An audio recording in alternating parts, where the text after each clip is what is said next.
terrorism is perhaps one of the most challenging problems of our times. For some of us who have not seen the effects of terrorism firsthand, its effects may have not hit home yet. But can one say for sure that we are safe? It doesn't matter anymore which part of the world you live in. The unfortunate reality is that terrorism has gone global and every world citizen is equally susceptible and vulnerable. So what do we do? Should we resign ourselves to the fear that terrorism can't be fought and that there is no solution? I believe there are solutions. First, though, we need to understand what causes terrorism. The causes of terrorism. 1. Poverty. One of the most popular explanations is that poverty breeds terrorism. I don't think this is true at all. There are also many poor places around the world where there are no terrorists at all, parts of South America, Africa, and Asia, so this idea is just a favorite catchline of some intellectuals who can't find a better explanation. 2. Undemocratic governments. Some argue that non-democratic governments breed conditions that extremists can exploit to further their own agenda. I don't buy this idea either. North Korea is non-democratic and so is China, and I don't see either of them breeding global terrorists who plan attacks around the world. 3. Alienated intelligentsia. I believe this can provide a good explanation. If you look at some of the high-profile conflict areas and the individuals involved, you almost always see that there is an intellectual class that rules the hordes of fanatics. There is a brain behind all the bombings you see, and in most cases, these are educated, well-to-do people who have everything in life but have a sense of disaffection or alienation. They aren't happy with the way the world is at present and want to do something about it. These are the most dangerous terrorists, far more than any of the foot soldiers who carry out the actual attack. These are the brains who brainwash young and confused men and quite often children as well. 4. Indoctrination. What happens when you teach a kid that X, Y, and Z are your enemies and that they mean no good to your people? That these other people are in fact the devil? Can you expect a well-rounded young man to emerge out of all of this? Don't think so. What you can expect to get with this kind of tutoring is in fact a talib who has a worldview akin to a frog living in a well. No wonder then that these guys can do the worst atrocities and yet justify it on the basis of religion. 5. Ethnicity. Some argue that ethnicity and injustices, perceived or real, are one of the root causes. Well, perhaps this is true, but not totally. While one may be brainwashed into thinking that your people are being persecuted when in fact they are not, the truth is that there are millions who are killed by their own same ethnic group and religion. Saddam Hussein killed his own people, for example, and one can argue that he perpetrated more atrocities than any other foreign power, yet he was viewed as a hero in his part of the world by people of countries surrounding Iraq. This again demonstrates the fact that ethnicity has nothing to do with it. 6.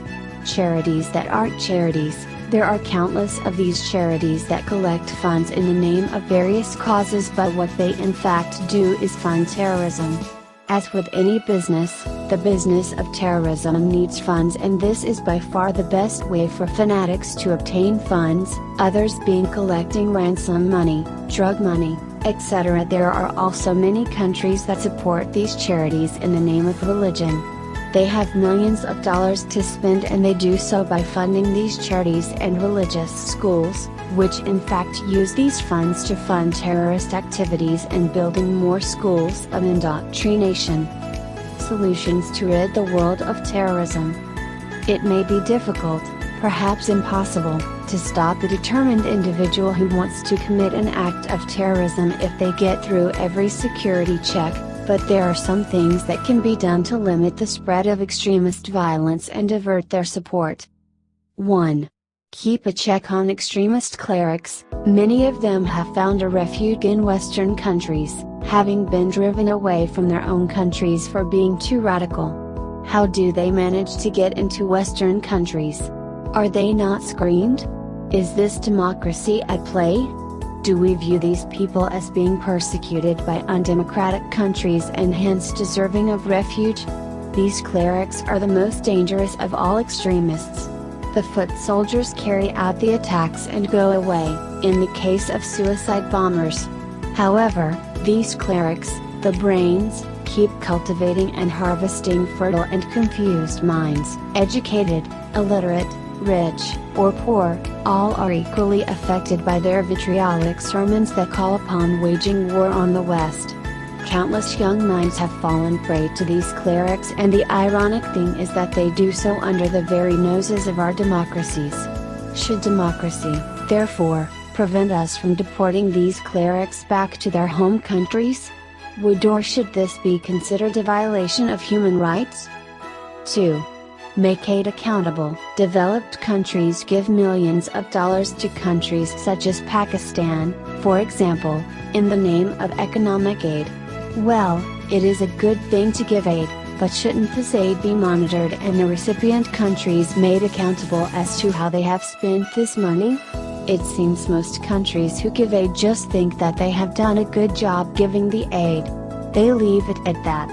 Especially if these countries are ruled by corrupt leaders, all this aid has basically gone either into the pockets of these leaders or gone into affiliated extremist groups, who might in fact come back and bite the very hand that feeds them. History is testimony to these mistakes, yet lessons are never learned. 3.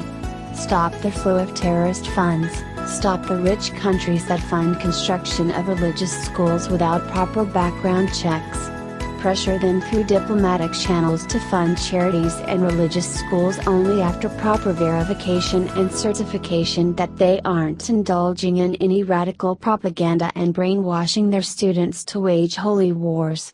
Also, improve banking laws at home as well as in developing countries to ensure that fanatics don't benefit from lax regulations and circumvent the system by getting funds to their plans. 4. Securing defenses. There is no alternative to this. Fact is, there will always be people out there who want to harm you, and it is on you to defend your country by securing it as best you can. Stricter screening of people who come into your country would be required. This doesn't mean one has to close one's doors to everyone, however, one should at least keep an eye out for undesirable radicals who mean no good. 5. The solution that will never be. In closing, let's talk about a solution that will never be, that is a peaceful solution. People who think that one can negotiate peace with fanatics are unfortunately living in a make-believe world. Honestly, what can you negotiate with terrorists? What are the negotiating points here? What can we offer to them and what would they accept? Some terror groups, for example, want to see a world that is nothing like the one we know. Are we prepared to compromise and have them have their way on this? Should we turn back the clock and go back a few hundreds of years to a time when the dominant groups were different from those now? Many of these brains behind the most dangerous extremist groups want just that, their own utopian world governed by their own utopian laws. Some people just don't like the idea of fighting. However, when you are confronted with an irrational enemy who sees no sense or knows not what their aims really is, other than blowing up people because someone drilled that into them, what can you do but fight and defend?